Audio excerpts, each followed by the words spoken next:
Terdengar suara saya, teman-teman? Terdengar, Bu.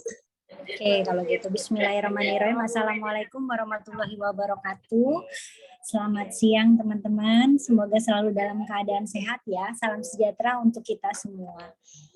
Teman-teman, mohon maaf juga kalau saya ada 2 kegiatan selain mengajar, ada rapat juga. Jadi mungkin saya akan bagi-bagi di hari ini kegiatannya ya, tapi saya tetap akan menyimak pemaparan teman-teman kelompok dan sharing-sharing kita nanti di grup WhatsApp. Teman-teman sudah pada makan siang? Mudah-mudahan sudah ya. Udah, Bu. Iya, harusnya sih sudah menjelang sore ya. Saya berharap teman-teman juga dalam keadaan sehat. Jika ada yang sakit, semoga segera disehatkan agar bisa beraktivitas kembali ya. Agar perkuliahan kita berjalan dengan lancar, keberkahan juga menyertai kita semua ya. Sepanjang hari kita selalu berdoa kepada Tuhan Yang Maha Esa. Untuk itu mata kuliah ini kita awali juga dengan doa bersama ya. Doa menurut kepercayaan masing-masing, berdoa dimulai.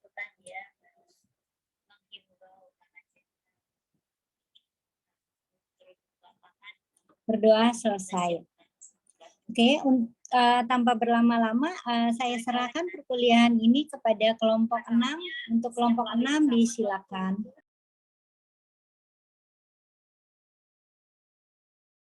Langsung dimulai, Bu. Ya, langsung share screen, Din. Oke. Udah ada kan ya? Udah. Oke. Saya mulai ya. Full screenin gitu.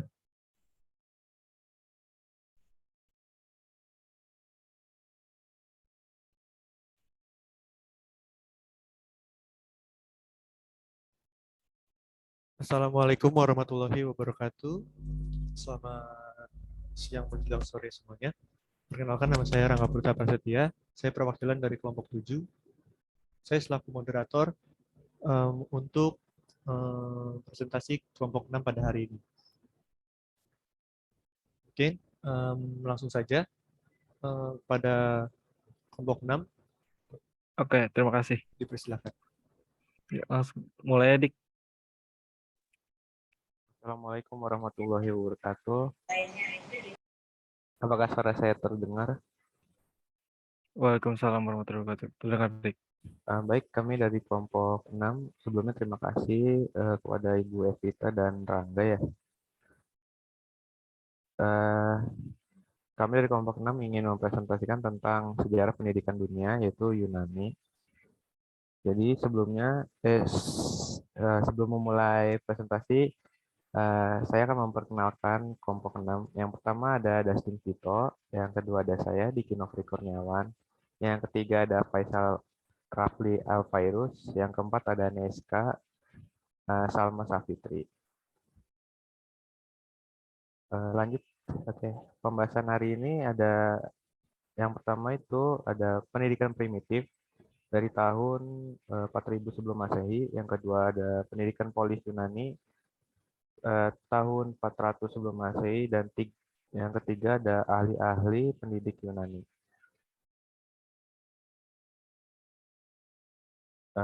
Pertama, pendidikan primitif Yunani. Sebelumnya, orang Yunani terkenal dengan ilmu pengetahuan dan teknologi yang tinggi. Dalam bidang ilmu pengetahuan, para sarjana Yunani kuno telah mengetahui bahwa bumi berbentuk bulat dan berputar pada porosnya. Mereka dapat menyelami rahasia pembiakan atau genetika secara mendalam hingga pada abad 17.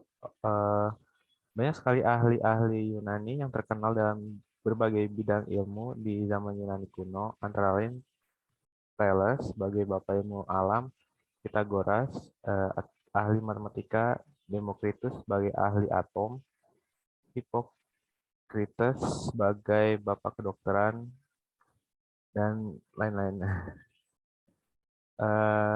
Bangsa Yunani kuno menguasai teknologi yang sangat tinggi. Hal ini terbukti dari bekas-bekas peninggalan berupa antara lain bangunan-bangunan kuno seperti bangunan istana, kuil, arka, dan benteng. Eh, eh, Pendidikan pada masa primitif ini dibagi dalam dua bagian, yaitu eh, Homerus. Eh, Penemunya yaitu Homerus. Pendidikan Homerus menekankan manusia ideal, maksudnya manusia memiliki kekuatan fisik seperti keberanian dan juga kehebatan untuk meraih kegemilangan dan kehormatan. Ciri-ciri dari pelajar ideal yang diinginkan Homerus yaitu berani berperang, kuat, besar, tampan, bicara sopan dan baik, berkuasa, budi pekerti, dan kuat fisiknya. Lalu ada Hesiodos. Pendidikan ala Hesiodos adalah pendidikan yang membuat orang yang dididik memiliki visi populis, visi publik, umum, dan masyarakat. Dasar moralitas dalam Hesiodos adalah keadilan dan bekerja keras. Lalu berikutnya ada pendidikan polis Yunani yang akan dibacakan oleh Dustin Vito. Oke, terima kasih, Dik. Selanjutnya, pendidikan polis Yunani pada tahun 4000 sebelum Masehi. Pendidikan Yunani kuno terbagi menjadi dua, yaitu pendidikan Sparta dan Athena. Penduduk Sparta disebut dengan bangsa Doria, sedangkan penduduk Athena disebut bangsa Lonia. Kedua negara tersebut merupakan kota polis, yaitu atau negara kota. Sparta dengan ahli negaranya yaitu Lycurgus, sedangkan Athena ahli negaranya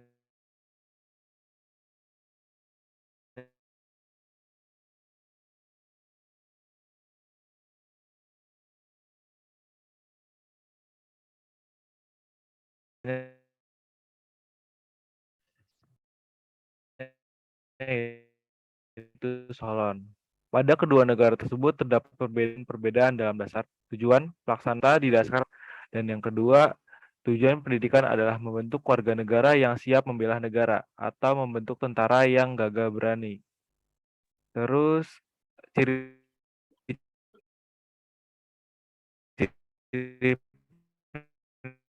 pendidikannya adalah yang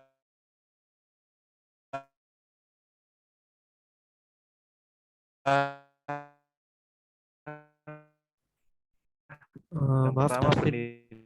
Suaranya putus-putus. pendidikan diselenggarakan oleh negara.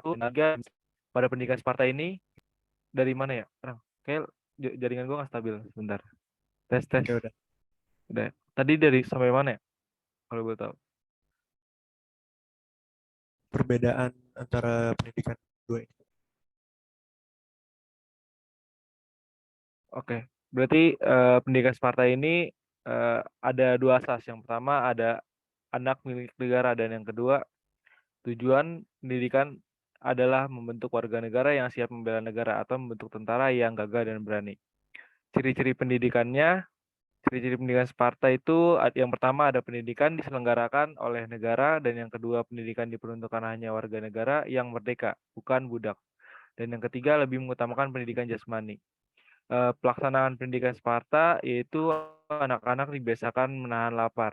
Dan yang kedua tidur di atas bantal rumput, dan yang ketiga pada musim dingin hanya diselimuti dengan selimut yang tipis. Pada pendidikan Sparta ini mereka harus memiliki sifat-sifat yang dimiliki oleh seorang tentara, seperti keberanian, ketangkasan, kekuatan fisik, cinta terhadap tanah air, tunduk dan patuh terhadap negara, dan disiplin. Selanjutnya pendidikan Athena. Athena adalah negara demokrasi. Dasar pendidikan Athena adalah Undang-Undang Solon. Berbeda dengan Sparta. Tujuan pendidikan Athena adalah membentuk warga negara dengan jalan pembentukan jasmani dan rohani yang selaras.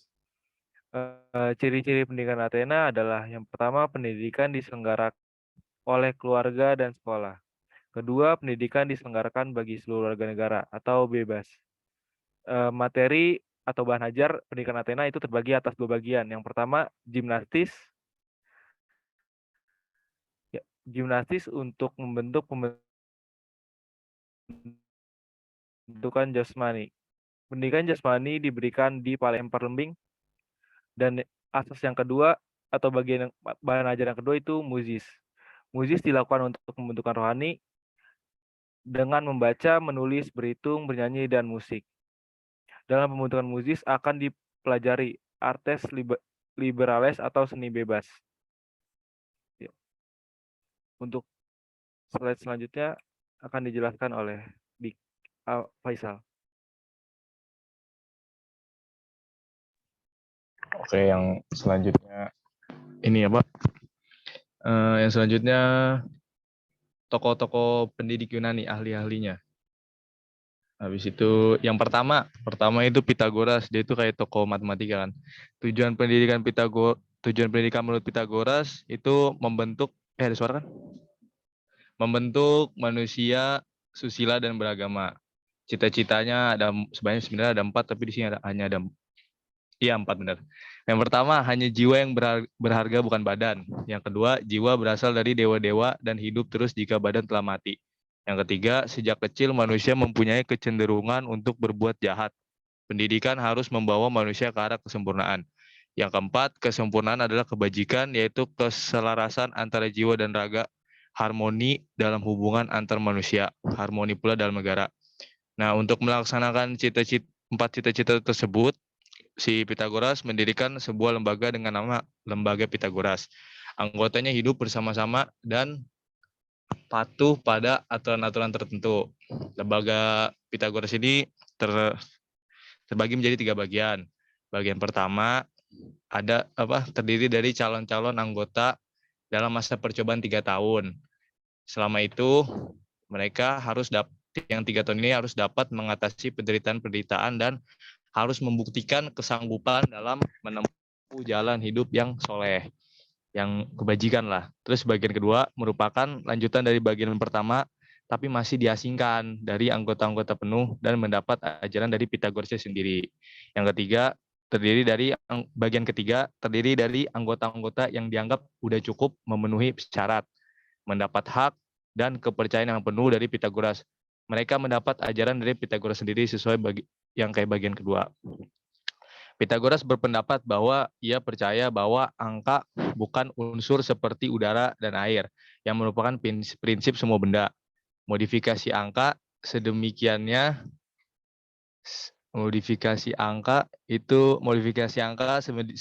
rupa menjadi keadilan. Yang lain menjadi jiwa nalar, yang lain lagi menjadi kesempatan, dan sama halnya hampir semua benda yang lain secara angka dan bisa dijelaskan. Bagi Pitagoras, angka adalah materi dan makna kosmos. Ia berpendapat bahwa genap dan ganjil secara bersama-sama menghasilkan kesatuan, dan kesatuan itu menghasilkan angka yang merupakan sumber semua benda. Yang kedua ada Sokrates. Ayo lanjut, ganti. Si Sokrates. Sokrates ini dari 469 sampai 399 sebelum Masehi. Pelan-pelan deh.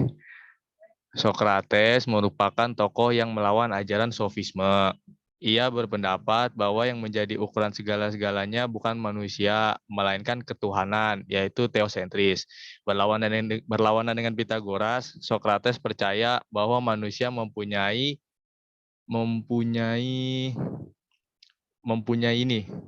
pembawaan untuk berbuat baik. Sokrates berpendapat bahwa ilmu adalah sumber dari kebajikan.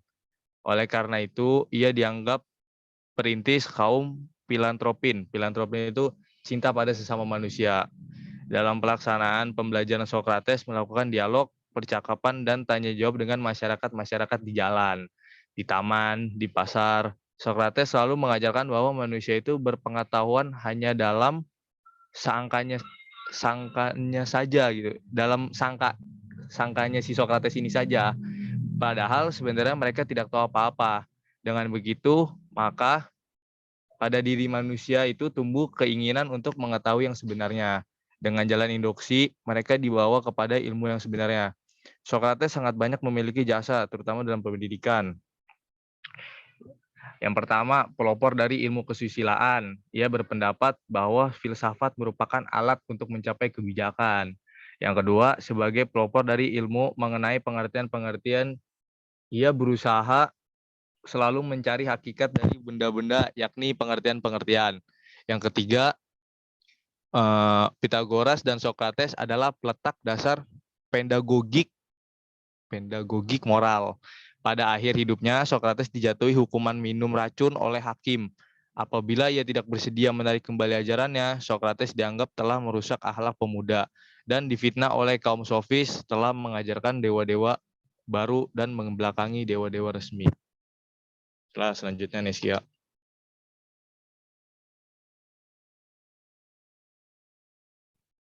Yang ketiga ada Plato. Plato adalah murid Socrates. Sistem pendidikan yang lengkap dan merupakan bagian dari ajaran ketatanegaraan pertama disusun oleh Plato. Ia adalah seorang pengarang pertama di Yunani.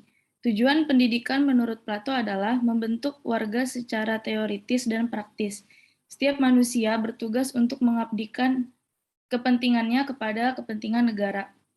Oleh sebab itu, pendidikan harus diselenggarakan oleh negara dan untuk negara.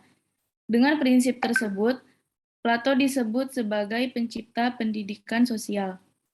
Plato mengatakan bahwa kesulitan-kesulitan politis dapat diatasi apabila ada keadilan. Keadilan akan terwujud bila setiap orang melaksanakan tugas sebaik-baiknya. Dengan demikian, tujuan pendidikan itu selanjutnya adalah untuk membentuk negara susila yang berdasarkan keadilan. Dalam pendidikan moral, anak-anak telah dapat melakukan suatu perbuatan meskipun mereka belum sanggup menyadari atau memahaminya. Sehingga pendidikan harus dimulai sejak kecil, yaitu dengan pembiasaan dan kemudian pengajarannya. Ajaran Plato sangat berpengaruh besar, misalnya dalam pemerintahan gereja abad pertengahan. Meskipun dipengaruhi oleh bangsa Yahudi, namun pemerintahan gereja sangat platonis. Lanjut yang keempat, ada Aristoteles. Aristoteles adalah murid dari Plato. Cita-cita pendidikan Aristoteles adalah kebajikan itu diperoleh dengan jalan aman, melalui pengalaman, pembiasaan-pembiasaan, akal budi, dan pengertian. Pendidik harus mempelajari dan memimpin pembawaan dan kecenderungan anak-anak. Dengan latihan dan pembiasaan, mereka diajarkan melakukan perbuatan yang baik dan meninggalkan yang buruk. Menurut Aristoteles, sumber pengetahuan adalah pengalaman, pengamatan yang menghasilkan bahan untuk berpikir. Dalam satu hal, ia sepaham dengan Jelok bahwa jiwa seseorang pada waktunya dilahirkan tidak berisi apa-apa. Pendidikan formal menurutnya berakhir pada usia 21 tahun dan periode ini terbagi menjadi 4 bagian, yaitu pendidikan sampai dengan usia 5 tahun, pendidikan sampai usia 7 tahun, pendidikan sampai dengan usia pubertas, dan yang terakhir pendidikan sampai dengan usia 21 tahun. Sebelum usia 5 tahun, hendaknya pendidikan bersifat sewajarnya, disesuaikan dengan keadaan anak, seperti membaca, menulis, berhitung, musik yang dianggap sebagai mata pelajaran untuk latihan kejiwaan. Selesai. Mungkin dia mau bertanya. Baik, itu tadi pemaparan dari kelompok 6. Mungkin yang lain, apakah ada yang ingin ditanyakan untuk kelompok 6? Dimaksimalkan 5 orang bertanya kepada kelompok 6.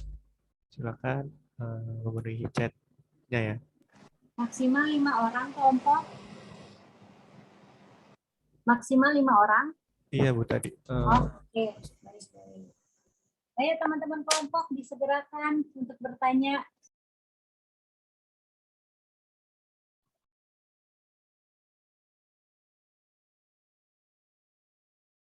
Nadia, boleh langsung nanya aja. Apa mau diketik? Oke, saya izin bertanya ya. Ini kan tadi dijelasin ada perbedaan tujuan pendidikan menurut para ahli. Nah, menurut kelompok 6 ini tujuan mana yang paling baik untuk diikuti dan apa alasannya? Terima kasih.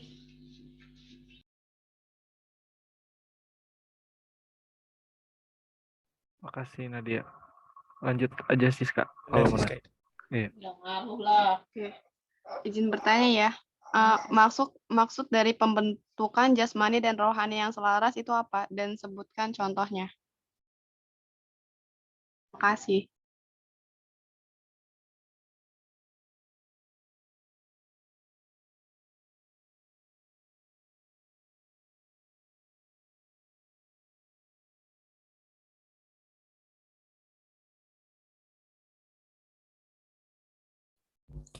Baik, yang lainnya. Gambarnya siapa itu, Rangga?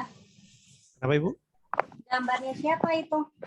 Waktu masih kecil siapa? Rangga itu mukanya? Bukan Ibu. Atau Vito? Faisal kayak itu, Bu. Faisal, Bu. Oke, Faisal. Masih kecil seperti itu ya, Faisal ya? Iya, itu saya, Bu. Ada lagi yang mau bertanya, teman-teman? Baru ada 2 pertanyaan, mungkin 3 orang lagi. Nah, kalau begitu sambil menunggu 3 penanya lagi, saya mungkin hanya menambahkan sedikit ya sebelum saya memulai lagi perkuliahan ya teman-teman. Rapat. Tidak apa-apa ya. Saya mulai dulu sambil menunggu 3 temannya. Bisa kelompok? Iya, Bu, bisa, Bu. Jadi terima kasih kelompok 6. Kelompok 6 terdiri dari 3 pria ganteng dan 1 wanita. Ini sepertinya wanitanya paling cantik di kelompok ini ya. Oke, terima kasih Dustin, Faisal, Niki, sama Salma ya sudah memberikan informasi kepada kita terkait dengan sejarah pendidikan dunia dan kelompok ini mengangkat dari Yunani ya. Jadi hari ini kita jalan-jalan bersama kelompok, diajak sama kelompok untuk ke Yunani ya. Semoga next kita ke depannya bisa jalan-jalan bersama ya teman-teman. Kenyataannya bisa jalan bersama ya. Kalau sekarang kan hanya hayalan saja, diajak jalan-jalan kelompok 6 ke Yunani. Oke. Kelompok 6 membahas tentang adanya pendidikan primitif gitu ya. Lalu apalagi polis Yunani ya. Sampai kepada ahli-ahli pendidikan Yunani. Oke ya. Saya mau menambahkan tapi mungkin penambahan saya ini hampir sama dengan kelompok. Kalau toh sama nggak apa-apa ya teman-teman ya, didengarkan ya. Tadi soalnya saya nyimaknya dua kegiatan, jadi takutnya ada yang sama, tapi kalau ada yang sama paling tidak untuk memperkuat saja teman-teman ya. Izin juga teman-teman kalau seandainya suara saya tidak terdengar dengan jelas ya. Oke, kita bahas tentang Homeros ya. Betul teman-teman? Betul, Bu. Ya.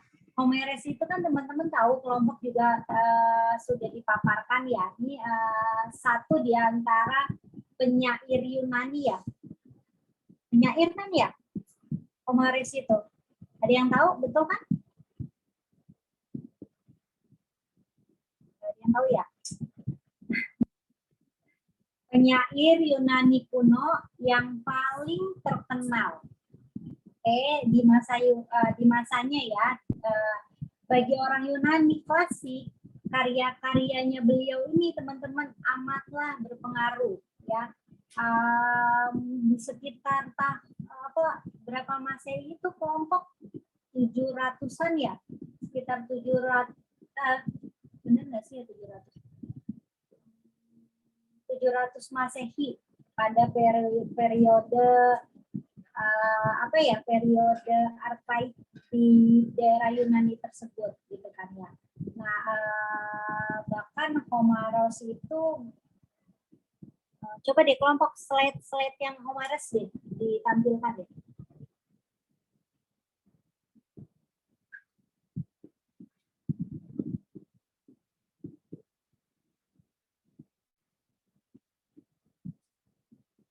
Ini masih bukannya si Faisal nih. Ganti slide pertama, Tin. Oke. Ini gue udah delay, iya. maaf, Bu. Ya, berarti delay ya. Ya, oke. Ya belum ya. Berarti ini belum dijelaskan itu ya sama kelompok ya. Ya, di tahun 700 Masehi pada periode Arkaik di Yunani ini, Homares ini kan memang sangat terkenal ya teman-teman ya. Di masanya ini karya-karyanya beliau ini sangat berpengaruh sekali gitu. Bahkan ada informasi yang mengatakan kalau beliau ini adalah buta. Saya tidak tahu persis ya apa benar gitu. Tapi informasi yang saya baca, beliau ini adalah buta. Ya, mungkin kelompok baca juga terkait ini, mungkin sama. Ada statement yang mengatakan itu ya. Nah, itu dia. Lalu pendidikan ala beliau ini teman-teman, ini menekankan kepada kan manusia ideal ya. Kelompok juga sudah mengatakan ya, manusia ideal ini manusia yang apa sih? Kelompok juga sudah ada nih, teman-teman bisa simak ya. Nah, manusia yang memiliki apa?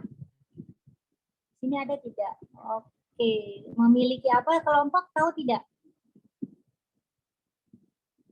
Manusia ideal adalah manusia yang memiliki, ayo pendidikan ala Homeros ini, memiliki Fisik yang kuat, Bu.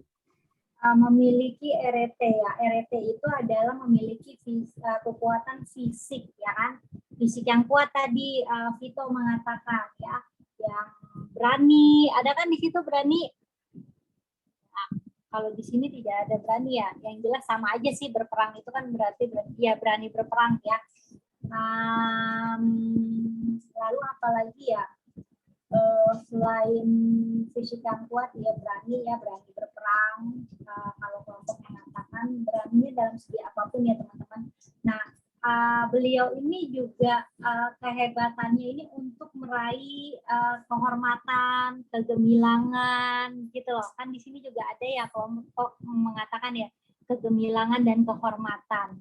Nah, ini beliau ini sangat konsen akan hal tersebut, teman-teman. Kalau bahasanya kita sekarang apa? Pencitraan ya, pencitraan.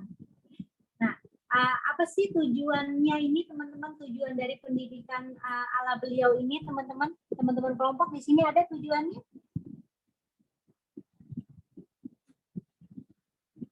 Tidak ada ya tujuannya ya? Ada? Itu? Ada Bu nih tujuannya. Tujuannya apa tadi? Tadi dibacain tidak? Dibacain tadi sih. Dibacain, Apa sih cuman tujuannya? tidak dimasukkan ke ini. Iya. PPT. Ya? Iya. Tujuannya apa tujuannya? Tujuan pendidikannya membuat manusia memiliki kualitas tersebut ya, ini kayak berperang kuat gitu tujuannya. Oh, kualitasnya ini seperti Iya. kayak berani gitu ya. Hebat dari segi apapun. Iya. Itu. Iya, habis itu ada musik serta kebaikan dan keindahan. Apa tadi, musik? Iya. Mau musik. Iya, dan? musik. Dan memiliki kebaikan dalam dirinya selain berani gitu. Oke, memiliki kebaikan dalam dirinya. Ya, good. Oke. Soalnya tadi kayaknya di awal-awal tuh, karena suaranya tidak terlalu terjelas banget ya. Kalau yang pertama siapa sih tadi? Vito ya? Bukan, Bu. Diki, Bu. Oh, Diki. Soalnya kalau Faisal itu kenceng banget suaranya, maksudnya memang speakernya besar ya, jadi saya menyimaknya cukup intens. Sampai yang buru-buru lah bacanya, yang pelan-pelan lah bacanya. Ya, oke, ya, good. Kita beralih lagi ke yang kedua nih. Yang kedua berkaitan dengan apa, teman-teman? Sebelahnya? Hesiodos. Ya, good. Ya. Kelompok mengatakan kalau, oke, saya cermati dulu. Ya, visi polisinya apa sih maksudnya, kelompok?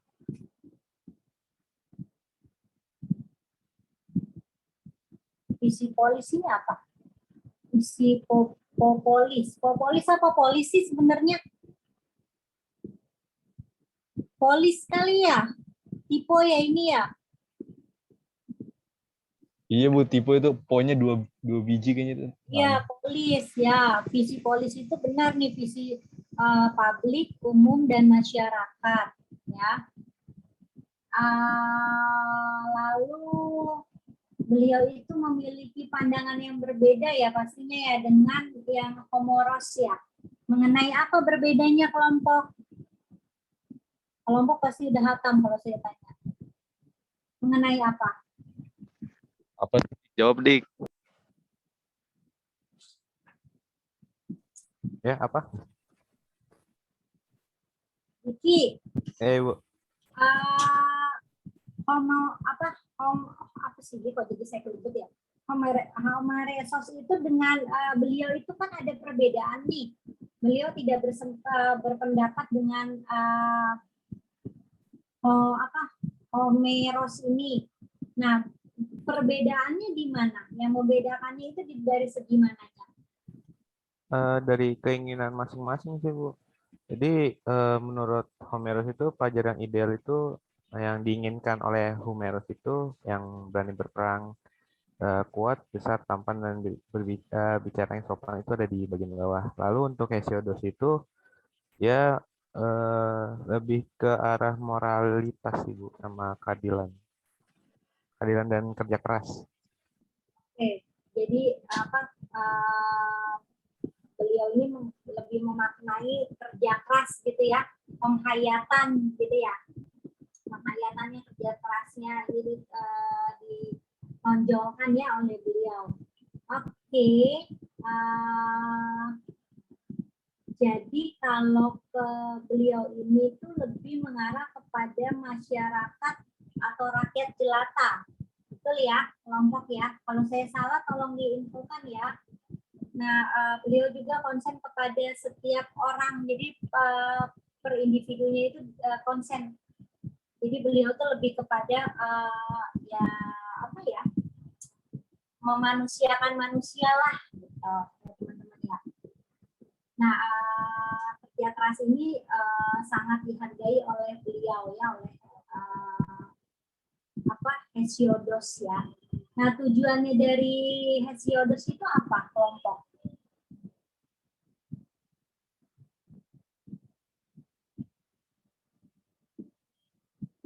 Tujuan utamanya ya keadilan Bu. Jadi tujuan pendidikannya, kita konsen ke tujuan pendidikannya, Faisal.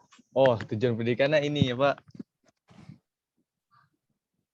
Musyawarah apa visi publik, demokrasi Bu. Jadi menekankan kepada demokrasi ya. Jadi orang yang adil nih menurut beliau, teman-teman, ini orang yang bekerja keras. Ya, kerja keras di sini tuh maksudnya apa? Jalan satu-satunya untuk menuju kepada keutamaan. Nah, dasar moralitas dalam yang beliau katakan ini, teman-teman, yaitu dasar moralnya adalah keadilan dan kerja keras. Jadi beliau ini sangat menjunjung tinggi kerja keras pada masanya. Jadi kalau orang-orang yang bekerja keras, bahkan kita juga sampai saat ini juga merasakan ya teman-teman ya, kita bekerja keras, otomatis keadilan itu ada di pihak orang yang bekerja keras. Ya, orang yang bekerja keras mempunyai kesempatan akan lebih maju dari orang-orang yang tidak bekerja keras. Ya. Oke, jadi beliau ini sangat menjunjung tinggi keadilan dan kerja keras. Oke, menjunjung tinggi juga rakyat jelata, menjunjung tinggi juga menghargai setiap orang satu sama lainnya, gitu ya. Jadi bukan pencitraan di sini. Paham teman-teman ya? Bisa dibedakan ya. Oke, kalau paham kita lanjut lagi kepada pendidikan negara. Apa? Slide selanjutnya.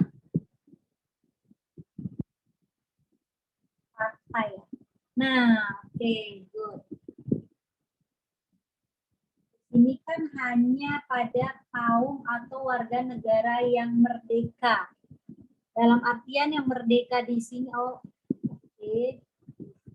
yang merdeka di sini adalah bukan budak. Teman-teman pasti paham ya, pada masa dulu tuh kan yang merdeka itu berarti orang muda tuh tidak merdeka gitu. Jadi pada masa dulu tuh benar-benar terlihat banget ya perbedaannya sangat signifikan.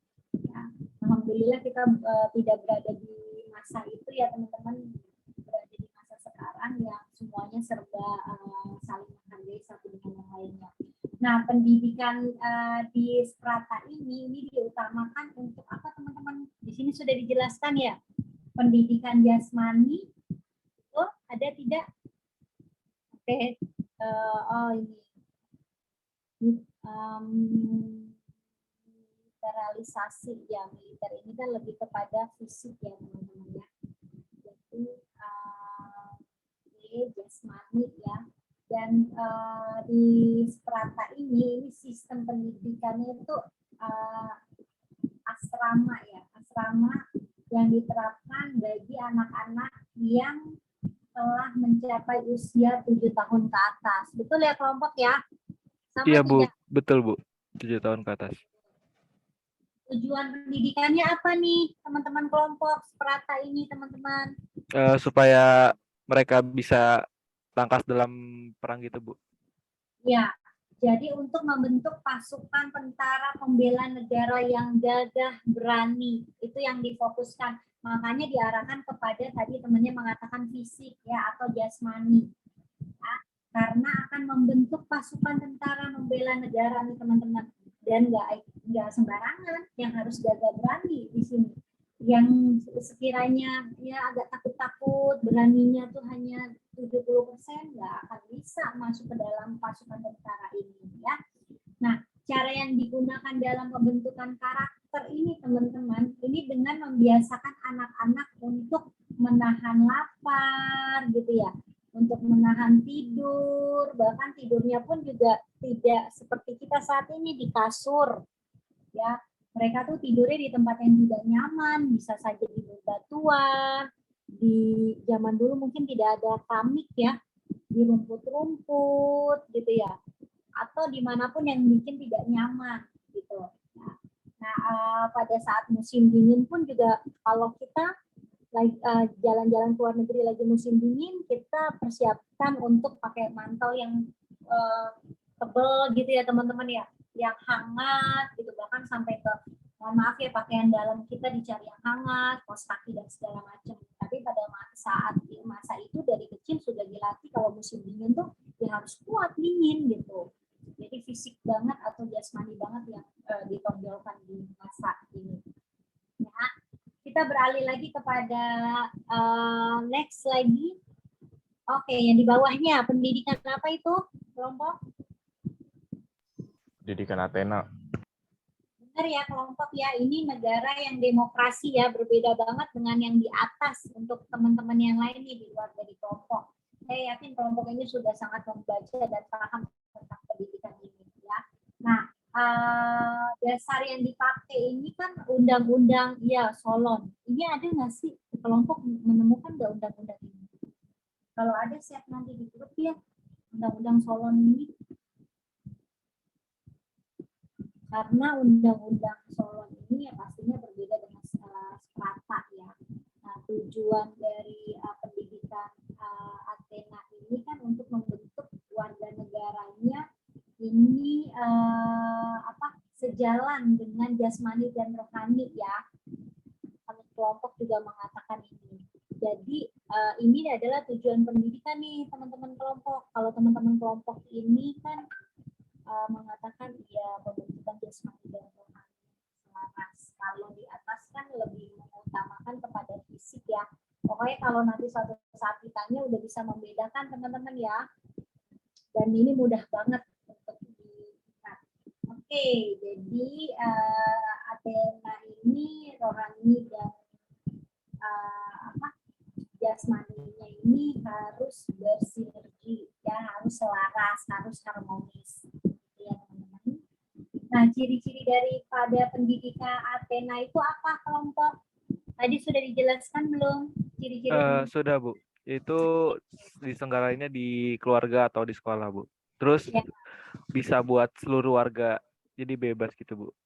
Jadi nggak terpaku hanya warga Yunani saja gitu, warga Indonesia tidak boleh gitu ya, tidak di sini karena sudah dijelaskan nih oleh kelompok ini demokrasi, jadi siapapun bisa ikut di dalamnya. Dan keluarga maupun sekolah itu menjadi peran penting ya dalam pendidikan pada masa Athena ini, teman-teman.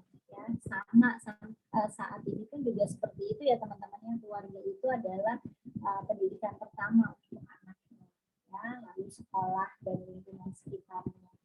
Nah,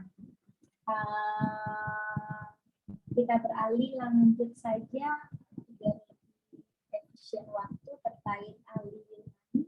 Ada 4 tadi ya, teman-teman mengatakan ahli Yunani. Ya, dan kita semua sudah sangat tahu ya, teman-teman. Sudah tidak asing lagi dengan keempat ahli pendidikan ini.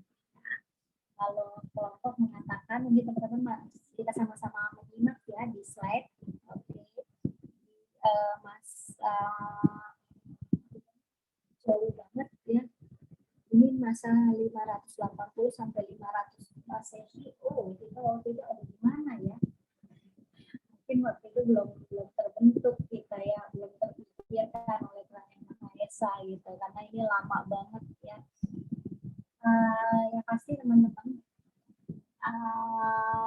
beliau ini kan luar biasa ya, mempunyai peranan yang sangat penting dalam pendidikan kita ya, memiliki berbagai pengetahuan dari segi matematikanya ya, teman-teman tahu lah gitu ya. Tujuan pendidikannya beliau juga kan untuk membentuk manusia yang beragama dan bermoral ya. Beliau ini konsen akan hal ini, teman-teman. Oke ya, kalau ditanya seorang filsuf Yunani kuno yang memiliki andil dalam berbagai pengetahuan, satu di antaranya itu adalah di bidang matematika, teman-teman harus bisa udah tahu. Oke, Pythagoras. Ya. Kelompok sudah menjelaskan secara detail. Oke, kita next lagi ke yang kedua. Yang kedua apa itu kelompok? Sokrates. Ya. Kenal oleh beliau? Sudah pernah kenalan? Pernah. Ya, beliau ini kan merupakan seorang pemikir ya yang lahir di masa Athena ini ya, teman-teman. Nah, ayahnya beliau ini siapa ayahnya beliau? Kelompok? Ayahnya siapa? Tahu ayahnya? Ayahnya ini apa? Sophroniscus. Ya, good, betul ya. Ini seorang pemahat ya. Kalau ibunya siapa? Ini sebenarnya ini pelajaran mungkin kalian SMP SMA loh, harusnya sudah paham nih kalau saya tanya ulang. Ya.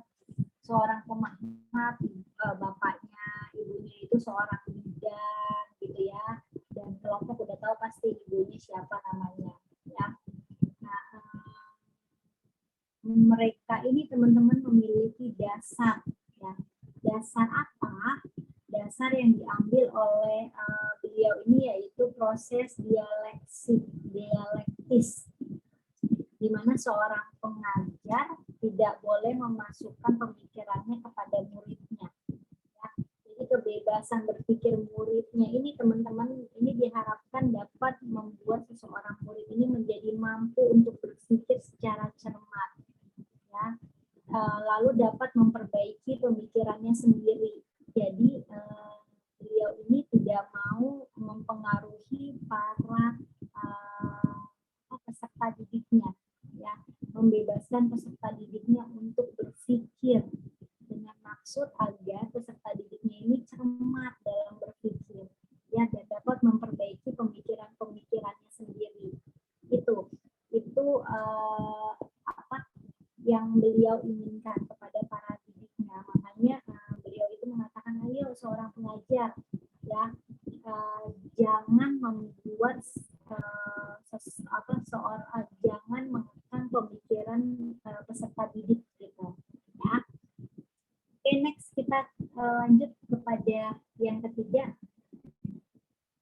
pun juga sudah tidak asing lagi nama beliau ya teman-teman, luar biasa ya, berperan sekali sampai saat ini juga beliau ini ya sebagai pencipta pendidikan sosial ya. Kelompok juga sudah menjabarkan di sini, ada di PowerPoint sudah dijelaskan juga oleh kelompok ya. Jadi Plato ini cukup memperhatikan pendidikan moral untuk membentuk negara susila. Sampai saat ini pun juga moral ini masih kita junjung tinggi ya teman-teman. Jangan sampai hilang dari diri kita ya teman-teman. Bahkan di masanya Plato itu ya, zaman Yunani kuno pun juga itu sudah diterapkan pendidikan moral ini. Ya. Plato ini sangat memperhatikan keberadaan pendidikan dari sistem kenegaraan ya teman-teman ya. Di mana nih negara ini memiliki kewajiban untuk apa? Menjamin pendidikan bagi setiap warga negaranya. Betul banget. Bahkan negara kita pun juga sudah ada ya wajib belajar. Sekarang berapa tahun teman-teman di negara kita? Apakah ada perubahan? Wajib belajar berapa tahun? Ayo hitung. 12. Ya, good. Mudah-mudahan nanti akan ada lagi penambahannya. Faisal ya, jangan hanya 12 ya. Gitu. 12 tahun wajib melakukan pendidikan di Indonesia. Nah, mungkin di negara-negara lain pun juga sama.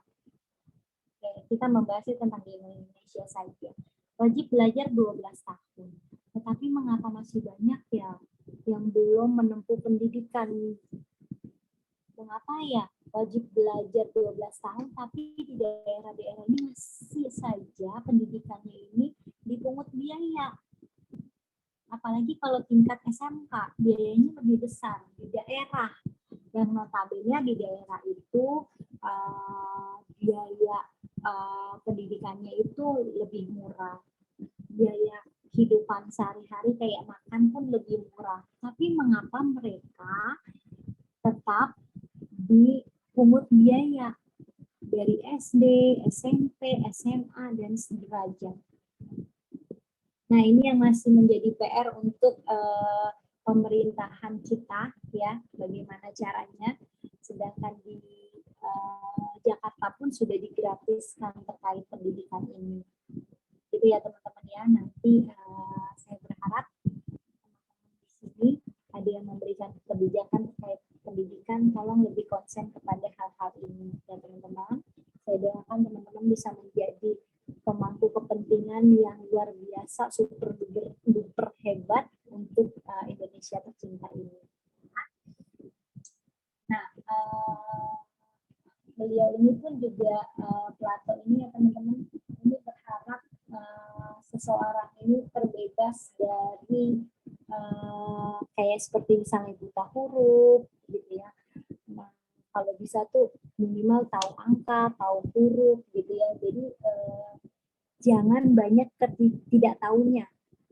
Ya, jadi banyak tahunya daripada ketidaktahuan. Ini berharap Plato ini seperti ini.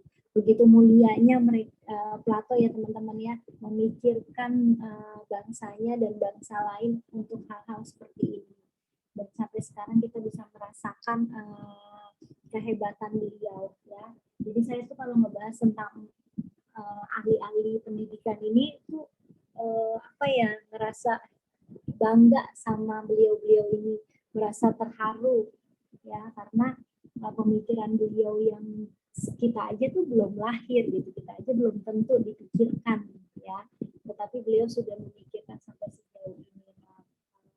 Tugas kedepannya ini adalah tugas teman-teman ya, untuk memajukan pendidikan khususnya di Indonesia. Oke, beralih lagi kepada ini pun juga teman-teman sudah tidak asing lagi ya, yang keempat ahli pendidikannya yaitu Aristoteles ya. Nah, kelompok sudah menjelaskan tadi ya, Aristoteles ini menjelaskan bahwa pendidikan ini tidak hanya berdasarkan pada unsur mental ya teman-teman ya, seperti kognitif dan afektif ya kelompok ya. Nah, pendidikan juga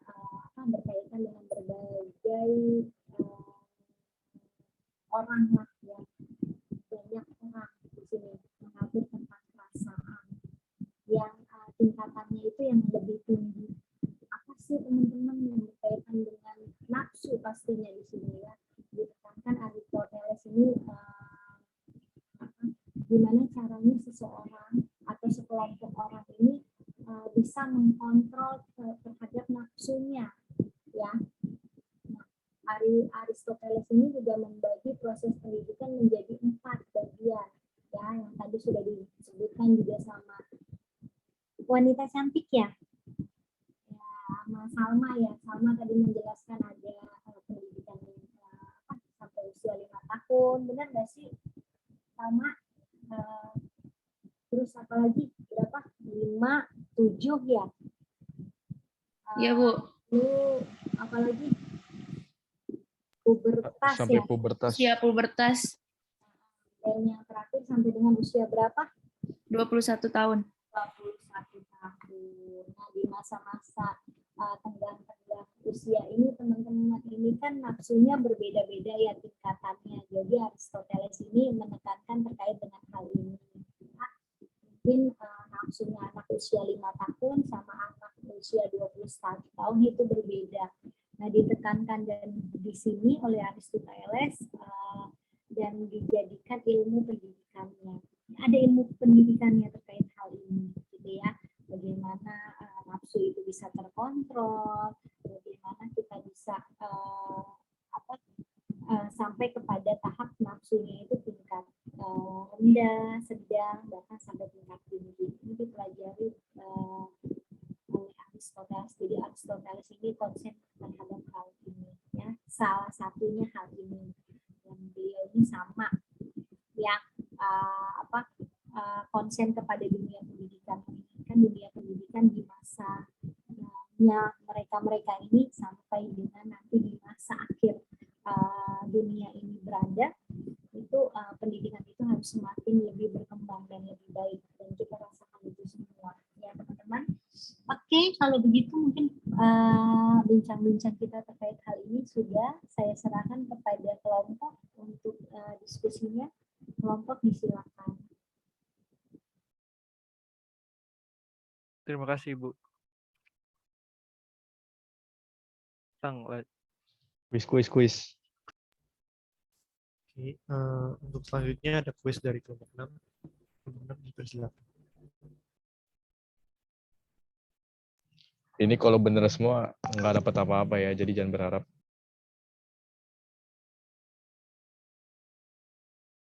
Kirain digofotin MC dia Faisal.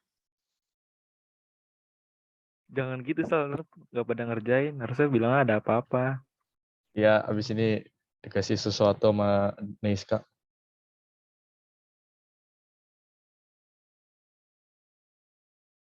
Mana linknya, Dik?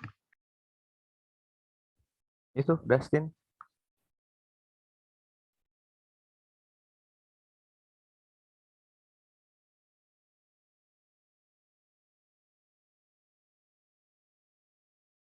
Gue share screen aja ya. Bentar. Dik, ini kan gue gak tau caranya. Lu tuntun ya. Ini gimana? Kan udah gue buka.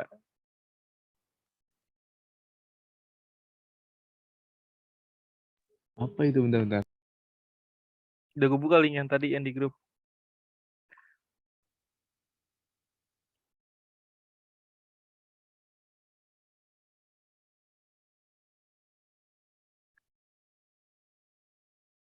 Ini gimana, Dik?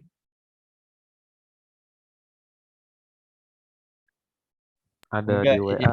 ini kan yang bikin ini kan Diki, jadi lu nggak bisa post-nya gitu. Oh, nggak bisa. Oh, jadi gue nge-share linknya aja ya?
Coba mulai.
Sampai guru Nah,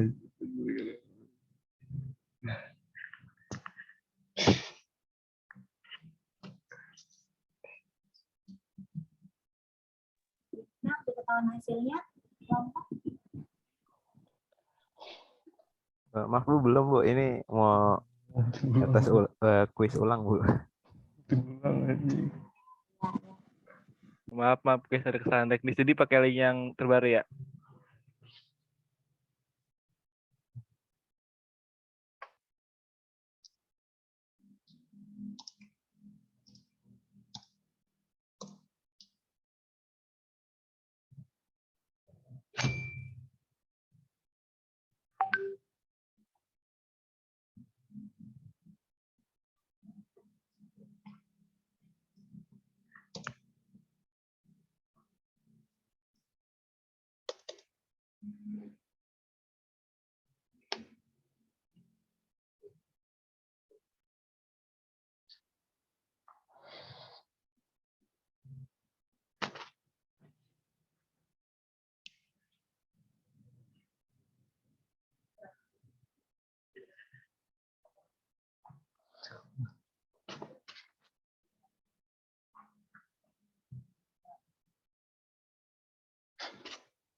Gimana sih?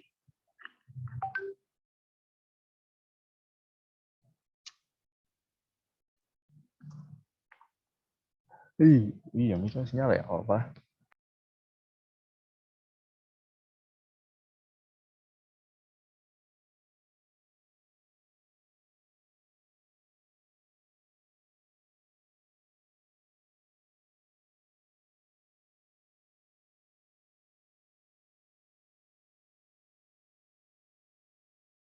Udah gas aja, Tin. Dikit-dikit.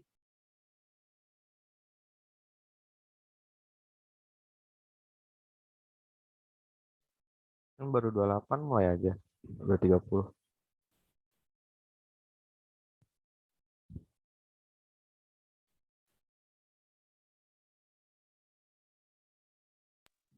Jadi kelompok ini sama kelompok yang sebelum-sebelumnya kan itu ada kegiatan khusus ya. Ini tetap hasil laporannya dikirimkan juga ke saya. Jadi juara pertama sampai dengan terakhir. Jadi di situ terlihat siapa yang tidak mengikuti, siapa yang selalu mengikuti. Oke, gitu ya teman-teman ya. Oke, Bu, siap. Ayo yang lain yang belum join guys. Join tuh dapat nilai tuh. 3.25 dimulai ya. 5 menit Ayo lagi. yang belum. Dan di sini pertanyaan masih ada 2. Jika ingin bertanya, Nanti bisa langsung dikasih di Grup WhatsApp kali ya. Ya, langsung di Ah, grup WhatsApp ya. Ya. 3 orang lagi. Baik. Gimana Rangga selanjutnya? Dari kelompok 6 sudah sih Bu, cukup itu doang. Bisa langsung ditutup berarti. Ya, oke. Nanti yang lupa dibuka kembali di grup WhatsApp dan ditutup kembali juga di grup WhatsApp. Ya. Kita beralih ke grup WhatsApp. Sampai dengan pukul 4:30 ya. Selalu kita sampai 4:30.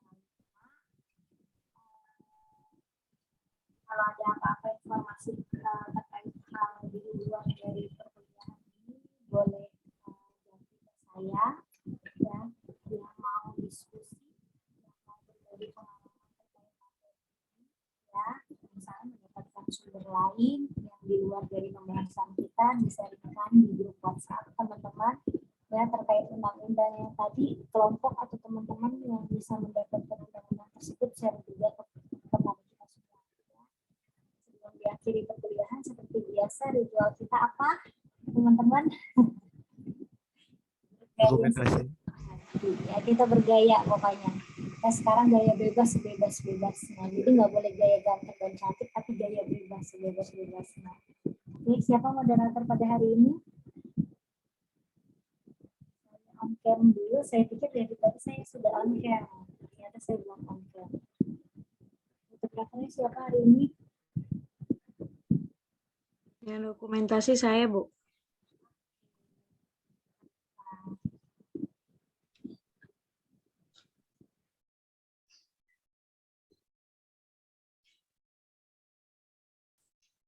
Ini langsung aja, Bu. Yang lain sudah mikirkan kan? Gayanya mau gaya apa? Gaya bebas ya. Oke.